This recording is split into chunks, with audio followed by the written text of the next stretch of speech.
Hello বন্ধুরা, কেমন আছো তোমরা সবাই? আশা করি তোমরা সবাই ভালো আছো। ভগবানের কৃপায় যে যেখানেই আছো ভালো থেকো, সুস্থ থেকো, এই কামনাই করি। মামুনের মনের কথাতে তোমাদের সকলকে সুস্বাগতম। আমিও খুব ভালো আছি। আবার আরেকটি নতুন কন্ট্রোভার্সিয়াল ভিডিও নিয়ে তোমাদের সামনে চলে এসেছি। আজকে আমরা একটা লাইভ দেখলাম। কোথায় না, সঙ্গীতা ম্যাডাম অর্থাৎ সমাজসেবিকা দিদি, তার স্ট্রিম লাইভ চলছিল এবং সেখানে মন্দিরা আর সোমনাথের ব্যাপার নিয়ে কথা হচ্ছিল এবং সেখানে ইপসিতাদির বাচ্চাটার ব্যাপার নিয়েও কথা হচ্ছিল। আমিও সেই লাইভে জয়েন করেছিলাম এবং আমার সেই লাইভ সম্পর্কিত কিছু কথা এখন আমি তোমাদের সামনে তুলে ধরছি, অর্থাৎ লাইভের মূল্যায়ন করছি। লাইভটা মনে হয় 3:30 থেকে শুরু হয়েছিল, তা আমি 3:30-র সময় জয়েন করতে পারিনি লাইভটাতে। যাই হোক, আমি আমার নিজের গৃহকর্মের কাজ সম্পন্ন করছিলাম, করতে করতে তারপরে ওই প্রায় 4টে বাজে, 4টে না হলেও প্রায় ওই 4টে বাজতে 5-10 বাজে, তখন আমি লাইভটা দেখলাম, দেখা শুরু করলাম যে ম্যাম ওখানটায় লাইভ করছিলেন এবং লাইভের মূল কারা কারা ছিলেন, মন্দিরা সোমনাথ, প্যাশন উইথ এপিদি, আর হচ্ছে ইপসিতাদি, মানে সীমাদি, তারপরে মাঝে উঠেছিল হচ্ছে সোমাদি, আর যাই হোক গ্যালাক্সি অফ কন্ট্রোভার্সির মনীষা, ঠিক আছে, আর আমরা মনে হয় কজন ক্রিয়েটাররাই মনে হয় উঠেছিলাম, ঠিক আছে। যাই হোক, এবার সেই বিষয় নিয়ে আজকে আমি কথা বলবো। আমাদের কাছে আমাদের দালাল দিদি কি বলেছিল মন্দিরা নাকি হাতে পায়ে ধরে কেঁদে কেঁদে নাকি ওইখানটায় ডেকেছিল। কোথায় ডেকেছিল না, রানাঘাটে ডেকেছিল, দিদি ভাই তুমি আসো। আচ্ছা, আজকে সঙ্গীতা ম্যাডাম প্রশ্ন করলেন মন্দিরাকে যে কে আগে ফোনটা করেছিল। সেখানে আজকে মন্দিরা পরিষ্কারভাবে বলে দিল মেসেঞ্জারে সেখানটায় মেসেজ করেছিল এই ঘোড়ামুখী দালাল। সেখান থেকে নাম্বার নিয়ে হোয়াটসঅ্যাপেও মেসেজ করে, তারপরে সেখান থেকে মন্দিরাকে কল করেছিল এই দালাল। তার মানে ফার্স্ট কলটা কোথা থেকে গিয়েছিল? ফার্স্ট কলটা গিয়েছিল এই ঘোড়ামুখী দালালের থেকে। এত নাকি সে সত্যি কথা বলে, সত্যি ছাড়া মিথ্যে সে কখনোই বলে না, ঠিক আছে। তার ঘরে গোপাল আছে, সে নিত্য গোপাল সেবা করে। আমরা তো দেখি সে কত যে নিষ্ঠা ভরে গোপাল সেবা করে, হ্যাঁ, সেটা আমরা তার নমুনা দেখতে পাই, ঠিক আছে। যাই হোক, তার মধ্যে আমরা আজকে জানতে পারলাম এই ঘোড়ামুখী দালাল যখন ওদের ডিভোর্সের ব্যাপারটা চলে এসেছে তখন নাকি ফোন করেছিল। ভালো কথা, ফোন করে কি করেছে, তার থেকে কন্টেন্ট নিয়েছে, তার থেকে সমস্ত কিছু ইনফরমেশন নিয়েছে যেগুলো সে ভিডিওতে বলবে। পরবর্তীকালে যখন একটা সম্পর্ক গভীর হয়, অর্থাৎ সোনাদীপ ভাইয়ের বনু, ছোট বনু করে ডেকেছিল, সেই বনুকে শাসন ধাসন করে বনু তো ভাবলো বাবা আমার একটা দিদি ভাই এসে গেছে, আমার মাও আমাকে এইভাবে ভালোবাসেনি, যেভাবে ভালোবেসেছে হচ্ছে এই দিদি ভাই। বনু কি করলো, সব কিছু উগলে দিল, যা যা তার মনের কথা, যা যা তার ভিতরে ছিল পেটের কথা, সব দিদির কাছে উগলে দিল। দিদি কি করলো, দিদি সেইগুলোকে কন্টেন্ট বানালো, ঠিক আছে। তারপরে কি হয়েছে, দীর্ঘদিন যেমন হচ্ছে কনফারেন্সে কল, এমনি কল, রাতের বেলায় চ্যাট, দিদি সুন্দরভাবে সংরক্ষিতভাবে সেইগুলোকে গুছিয়ে গুছিয়ে রেখে দিল এবং বনুর কল রেকর্ডগুলো খুব সুন্দরভাবে রেখে দিল সযত্ন করে, যাতে করে সেইগুলো কোনো না কোনো সময় বনুর এগেনস্টে এই দিদি অ্যাপ্লাই করতে পারে, যেটা কিনা পরবর্তীকালে এখন দিদির মানে অ্যাপ্লাই করছে বনুর ক্ষেত্রে। আচ্ছা, কথা হচ্ছে দিদি বোনকে যে সমস্ত কথাগুলো বলেছিল সেইগুলো কিন্তু দিদি আর রেকর্ড করেনি। মানে ইপসিতাদের কথা নিয়ে যে ভিডিওটা বানিয়েছিল, ইপসিতাদি বিভিন্ন ভিডিওতে বিভিন্নভাবে যে সমস্ত কথাবার্তাগুলো বলেছিল সবগুলোকে একসাথে মানে কি বলবো পাঞ্চ করেছে, সেইগুলো সবগুলোকে একসাথে গ্যাদার করে সেইগুলো আমাদেরকে শুনিয়েছে। মানে এই ব্যাপারটাতে তো সে ভীষণ চতুর। তেমন বনুর যে ব্যাপারটা, বনুর যে কলগুলো, যে কখন কিভাবে বনু কোথায় কোথায় কার সাথে সাক্ষাৎ করেছে, কার সাথে মিট করেছে, মানে ইন্টিমেসি করেছে, কতবার করেছে, সেইগুলো খুব সুন্দরভাবে রেখে দিয়েছিল। যখন এই সোমনাথ ওই দিদির এগেনস্টে খোঁচা মারলো, তখন কি করলো, আউটবাস্ট হলো কি করে, বনুর এগেনস্টে আউটবাস্ট হলো। আর আউটবাস্টটা এমন লেভেলের হলো যেখানে তার যতটুকু সম্মান মানে বেঁচে বুচে ছিল, তার এই সমস্ত কাজকর্ম করার পরে, পরকীয়া সংক্রান্ত কাজকর্ম করার পরে দিদিভাই এমনভাবে তার চরিত্রটাকে ওয়াইটিতে বিক্রি করলো যে তার মান সম্মানের আর এতটুকু তিল ধারণ করার মতো জায়গা আর থাকলো না। পুরোটাই বাজারে মার্কেটে ভীষণ পরিমাণে খেলো, ভীষণ ভীষণ। সেখানে তার ভিউজ চচ্চর করে আপ হয়ে যেতে যেতে থাকলো। ভালো কথা। যখন তার বাবা মারা গেল, অর্থাৎ বনুর বাবা মারা গেল, সেই সময়ও বনুকে বিক্রি করতে এই দিদি ছাড়লো না।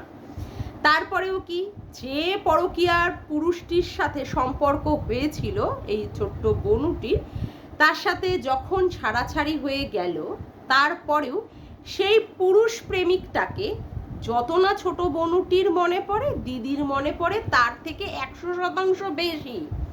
দিদি আবার স্বপ্নে দেখে, দিদি আবার জেগে জেগে দেখে, দিদি আবার এমনি এমনি ভাবে ভাইয়ের কথা। তার ভাইয়ের এত সুন্দর গুণ, তাতে নুন ছড়ানোর বন্ধুরা কোনো জায়গা থাকেনি, নুন ছড়ানোর মতো কোনো জায়গা ছিল না। সেই ভাইকে কমিউনিটিতে দিয়ে তার প্রশংসা, বাহ বাহ বাহ, কি সুন্দর গানের গলা, কি সুন্দর লিরিক্স। গানের কোনো গড় নেই, মানে গাধাকে দিয়ে গান গাওয়ানো হচ্ছে, ঠিক আছে। Rap song, rap rap rap rap rap song করেছে ভাই। সেই র্যাপের কি প্রশংসা। দিদি তো হচ্ছে লতা মঙ্গেশকর, সেই লতা মঙ্গেশকরও পর্যন্ত ফেল করে যাবে। মা সরস্বতীর গলার মধ্যে বসে আছে। সেই দিদির মূল্যায়ন এত ভালো, র্যাপ আর কেউ করতে পারবে না, আর কেউ না। তারপরে কি, প্রতিনিয়ত বনুকে ঠুক ঠুক ঠুক করে ঠুকরে ঠুকরে খাচ্ছে। বনু দ্বারস্থ হয়েছে কোথায় না, প্রশাসনের কাছে। সেখানেও এই দিদি ভাই বেল নিয়ে এসে তারপরেও বনুকে দিয়ে যাচ্ছে, মানে ভালোভাবে বিক্রি করে দিয়ে যাচ্ছে। আজকেও যেখানে সঙ্গীতা ম্যাডামের লাইভে এই সম্পর্কিত আলোচনা হয়েছে, সেখানেও ম্যাডামকে আজকে কমিউনিটি পোস্টে কি বলেছে, ইঁদুর দৌড়াচ্ছে ম্যাম, ইঁদুর দৌড় করিয়েছে ম্যাম, খিচুড়ি রান্না করে খাওয়াচ্ছে। আমি অবাক কাণ্ড, মানে আমি অবাক হয়ে যাই, এত দুঃসাহসিকতা একটা মেয়ের মধ্যে কি করে থাকে। এত অন্যায় করে যাওয়ার পরে দিনের পর দিন এমএসএলদের এগেনস্টে যে সমস্ত অন্যায়গুলো করেছে, তারপরেও তারা স্ট্রাইক দিয়েছে, তারপরেও তারা কেস করেছে, কেস করার পরেও তারপরে মানে এমএস ফ্যামিলির এগেনস্টে এই ধরনের কেস হয়েছে। তারপরেও সে ইপসিতাদির ছেলেকে নিয়ে বলেছে, ইপসিতাদিও কেস করেছে, মানে এফআইআর করেছে। তারপরেও তার বুকের পাঠায় কত দম, সেখানেও সে বলছে সে কোনো অন্যায় করেনি, সে এর এগেনস্টে কি করবে, এর এগেনস্টে সে কেস লড়বে, লোকের কাছ থেকে ভিক্ষা তুলবে, এবং এর স্বামীটা মানে প্রতিনিয়ত একে প্রোটেক্ট করে যাচ্ছে। স্বামীর আরও চায় বউ এই ধরনের ভাষা দিয়ে আরও ভিডিও করুক, তার জন্য ডবল ওয়াইফাই লাগিয়ে দিয়েছে। একটা ওয়াইফাইয়ের কানেকশানে যদি প্রবলেম হয়, সেখানে আর একটা ওয়াইফাই দিয়ে মানে ওয়াইফের কাজ চলবে, যাতে করে পয়সা পয়সা পয়সা পয়সা পয়সা আসবে তার ঘরে, তাই না। মানে বউকে দিয়ে বিক্রি করছে, বাণিজ্যে বসতে লক্ষ্মী, এটা আমরা সবাই জানি। তো এইভাবে বউকে দিয়ে দেখছে কাঁচা পয়সা ঢুকছে, মান সম্মান তো অনেক দূর কি বাত। আজকে ম্যাডামের কথায় যেটা আমি বুঝতে পেরেছি, ম্যাডাম প্রত্যেকটি মুহূর্তে প্রত্যেকটি চ্যানেলের মানে লক্ষ্য রাখেন, প্রত্যেকটি চ্যানেলকে তিনি লক্ষ্য রাখেন, এবং তিনি এর এগেনস্টেও কেস করবেন, মামলা করবেন, এবং যাতে করে সে না বেল পায় সেই বেলের এগেনস্টেও কাজ করবেন। সেখানেও ম্যাডামকে কি বলা হচ্ছে, ম্যাডামকে অপমান করা হচ্ছে, আপনার কত ক্ষমতা। ওয়াইটির দাদা ভাই, তার এগেনস্টেও ম্যাডাম কেস করেছেন বিভিন্ন লোককে নিয়ে, সেখানে বলা হচ্ছে তার বাড়িটা তো সুন্দর করে তৈরি হয়ে যাচ্ছে, সেখানে তো তার কিছুই হলো না, আরও মানে কয়েকদিনের মধ্যেই সে ভিডিও করবে, লাইভ করবে। মানে তার মধ্যে এতটুকু ভয়, ভীতি, কোনো রকমের অনুকম্পা কিচ্ছু নেই। অথচ মানে আমি একটা জিনিস দেখি, এত ডেসপারেট একটি মহিলা, মানে কি যে কোনো কিছুকেই মানে সহসাই সে কি করে নিতে পারে, মানে যে কোনো কিছুকেই সে সহসাই বদনাম করে দিতে পারে। তাকে যে লোকে বদনাম করছে তাতে তার বিন্দুমাত্র কোনো ভ্রুক্ষেপ নেই।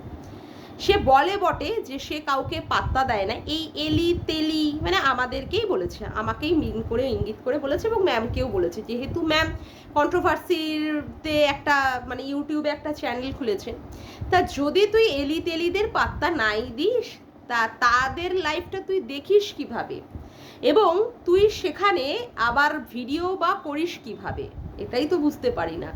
আইনটা না, আইনের রাস্তাটা অনেকটা দূর যে গিয়ে করতে হয়, এবং সেটা খুব মানে চটজলদি হয় না, এটা মানে অনেকটা সময় সাপেক্ষ ব্যাপার, সেই সময় নিয়ে সেই কাজটা হয়। তুই যত ভাবছিস যে এমএসএলদের এগেনস্টে যা হয়েছে সেটাতে তোর কিছুই হচ্ছে না, ভবিষ্যতেও যে হবে না তার গ্যারেন্টি কিন্তু তুই দিতে পারিস না।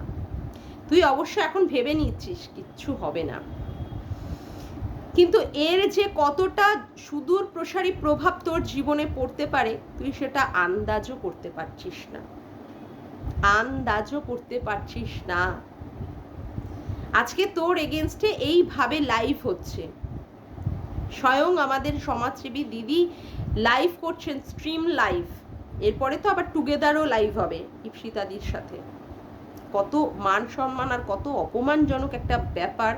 একটা শিক্ষিত মহিলা যে কিনা বাংলায় এমএ, তারপরেও হচ্ছে সে বিএড অ্যাপিয়ার্ড, তার এগেনস্টে এইভাবে ভিডিও হচ্ছে স্ট্রিম লাইভ, তারপরে লাইভ হচ্ছে স্ট্রিম লাইভ, কত কত ভিডিও নামছে দিনের পর দিন, তারপরেও তার বুকের পাঠায় কি দম। শুধু তার মূর্খামির জন্য আমার হাসি পায়, করুণাও হয়, সমাজে তার রেপুটেশনটা কি হচ্ছে, তার বাড়ির লোকের কাছে ইমেজটা তার কি হচ্ছে, তার শ্বশুর শাশুড়ির কাছে, এরপরে যদি তার পাড়ায় গিয়ে হামলা করা হয় সব মহিলারা মিলে। দেখা যাক ভবিষ্যতে কি হয় না হয়। আজকের জন্য এইটুকুই রাখলাম। আজকের মতো ভিডিওটা আমি এখানেই শেষ করলাম। আমার ভিডিওটা যদি তোমাদের ভালো লেগে থাকে তবে অবশ্যই একটি লাইক করো, কমেন্ট করো, শেয়ার করো, চ্যানেলটিকে বেশি বেশি করে সাবস্ক্রাইব করে রেখো, আর অল নোটিফিকেশান বেলটিকে অন করো আরও নতুন নতুন ভিডিও পাওয়ার জন্য। আজকের মতো আসি বন্ধুরা, আবার দেখা হচ্ছে একটি নতুন ভিডিওতে। বাই।